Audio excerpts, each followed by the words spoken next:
Oh, my God. Texas Tech. Are you ready, Ty? I am ready. We offer you the bond of family that very few oilmen can understand. No matter what the others promise to do, when it comes to the showdown, they won't be there. Now, you have a great chance here.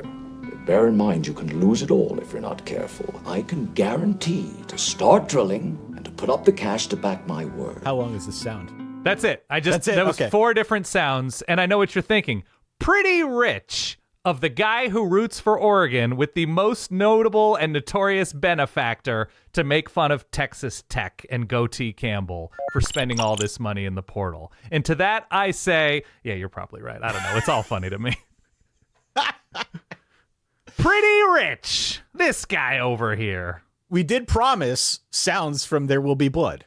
Yeah, of course. I mean, a football program funded by an oil baron is much funnier than somebody who already runs or used to run and founded a sports company. An oil baron running a football program is great. It is great. Yeah. Objectively, it is great. 8.5's the win total. They went 8-5 last year, won 6 games in conference.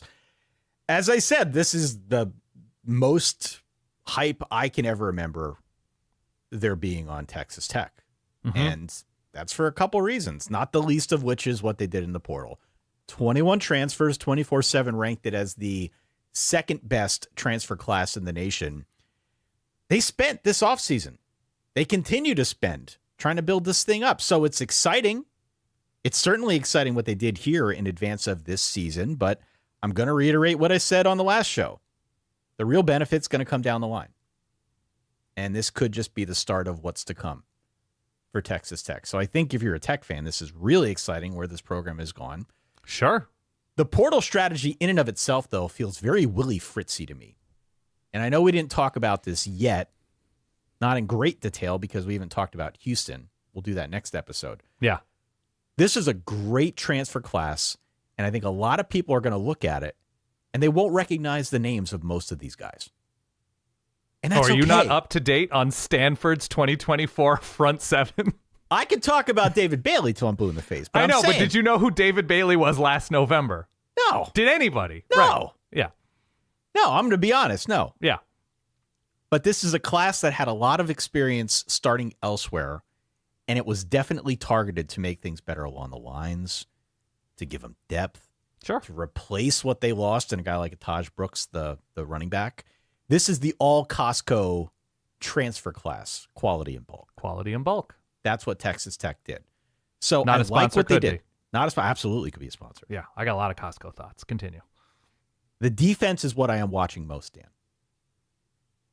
Okay. I am watching it because Shield Wood comes over from Houston, where he improved the defense right away. Big jump forward.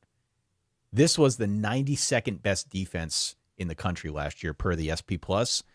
Even a modest jump into like the 60s, I think would be a huge deal. 88th per Danalytics. Per Danalytics. Okay, still not good, right? No, it's right there. Yeah. It's not good at all. Yeah. This is where the transfers like the aforementioned David Bailey, Lee Hunter, Romulo Height, that's where these guys come in. So I think the potential for this team to have a real honest to goodness pass rush is kind of something that we should be talking more about. And potentially, given where they've been, that would be a game changer. I'm really watching for that this season. Right. Your thoughts? I think they're going to be a good team. As mentioned 1,000 times on this show, they beat both teams that played for the Big 12 championship last year in Iowa State and Arizona State.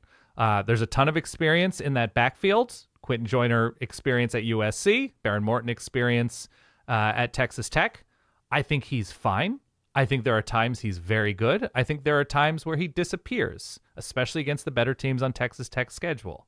I think they were dragged in a good way to the end zone a number of times and dragged through successful drives by Taj Brooks.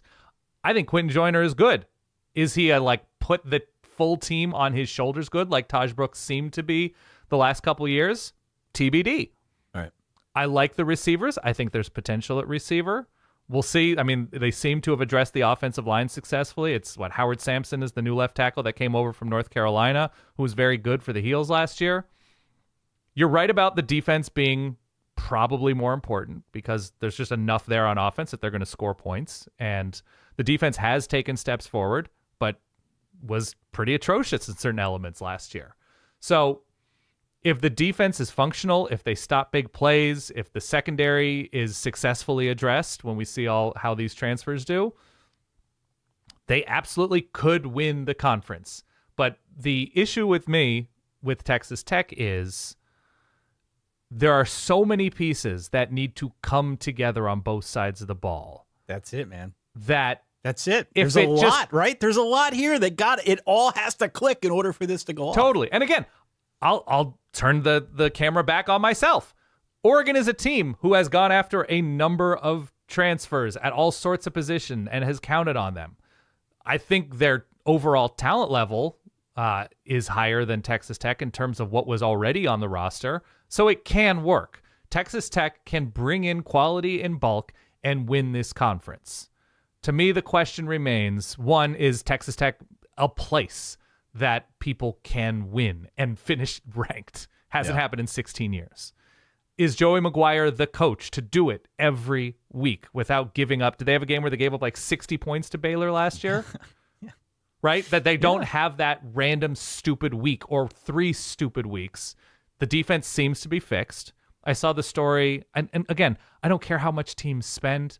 If you have the money and you're allowed to spend the money and it's going to players who are earning this on the field, great.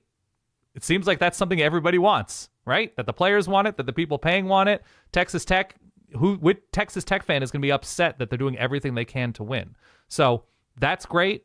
It's just the question of all of these new pieces at the same time being coached by Joey McGuire, who I happen to really like as a head coach. I'd like for him to take the next step because it seems to be a good story given his Texas roots.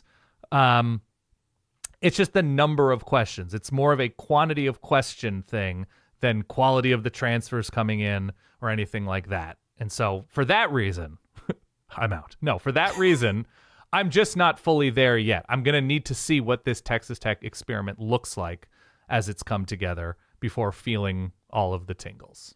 Yeah, the other thing that we should mention, and I alluded to this yesterday, but they hired Mac Leftwich as a new offensive coordinator. It comes over from Texas State. Yeah. Broyles had like a top 15 national offense last year. Yeah, points per drive. Yeah. Broyles nominee in one season. They ran a top 20 offense. My sticking point with a lot of the previews that I've read about Tech, a little too much panning of the fact that Behren Morton has had real health issues.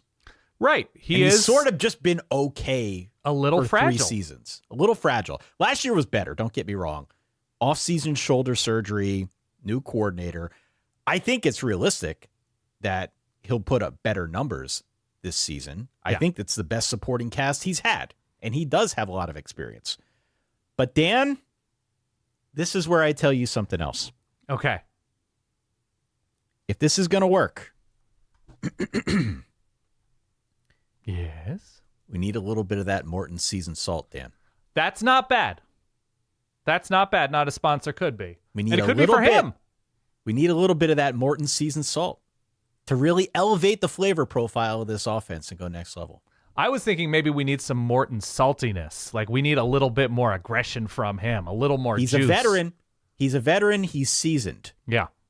We need the seasoned salt. Okay. So that could be an NIL opportunity, Behren. That's what I'm saying. Not Get a sponsor your could be people for on that. him. Get Cody to call his contacts. Yeah, if they start 6-7-0 and maybe he has like a crazy game-winning throw against ASU on the road October 18th. That's the season salt. Profile raised. That's the season salt. Then you get that Morton's deal. Okay. So I'm 1 out of 2 on this episode with these. That's not bad. That's okay. We're You're still hitting working 500. on Austin Romaine. Yeah. Yeah, I don't see like Kansas might be a look ahead spot before ASU. Kansas State on the road is going to be tough. I've got 9-3. I've got 9-3. I think they lose at Utah. I think they lose at Arizona State. And I think they lose at Kansas State. Those are my 3. I like this team a lot. I think they're going to be in the mix, but those 3 road games in particular are going to be tough. So what are you looking at as their biggest single like position group or element question? Like their secondary or giving up big plays, which they did last year?